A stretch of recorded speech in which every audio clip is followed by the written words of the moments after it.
Good afternoon. It's Thursday, March 24th, 2011. I'm Eric Shiner with Right Now on CNSnews.com.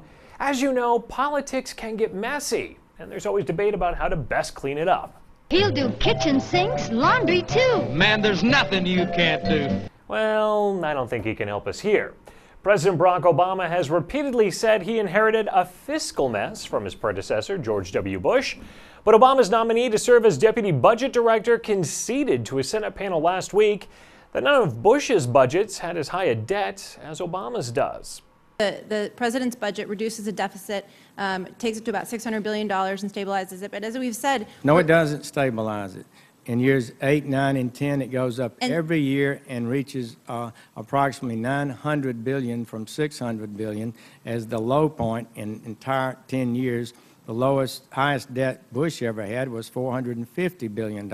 And you don't have a single year in which the deficit falls below $600 billion, do you, based on the budget that's been submitted? That's correct.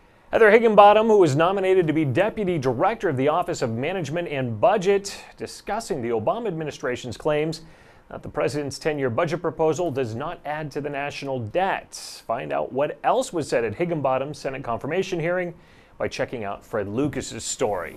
When it comes to messy budget management, many states have been dealing with budget cuts and upset teachers' unions. But Virginia's Republican Governor Bob McDonnell said his state has managed well without teachers' unions. Do you regard teachers' unions as an ally or an impediment to school reform? Well, let's just put it on the line. Governor McDonnell? You know, we banned public sector bargaining 20 years ago in Virginia. We're a right-to-work state, so the influence of unions in either public or private sector is very, very small in Virginia. Look, I think the governor said it well. If you're a manager, you take care of your people, you motivate them, you make sure they're compensated well, you treat people fairly. I think that's the right approach in the public or private sector, and it really kind of minimizes the need for a union. Edwin Moore has more on the education conference and what some other governors had to say about teachers' unions. It's all in his story. One recent interview with Garth Brooks that we did gained a lot of attention, but someone who decides to stay out of any political messes is singer Carrie Underwood.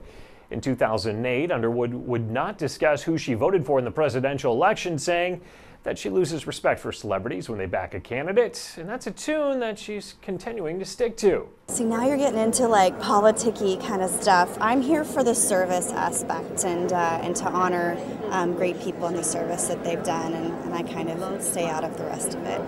Underwood, who performed during the Points of Light ceremony, was joined by other celebrities. Find out what they all had to say in Nicholas Ballasie's story. Hit all the high notes of information by clicking around right now on CNSnews.com. He'll do kitchen sinks, laundry too. Man,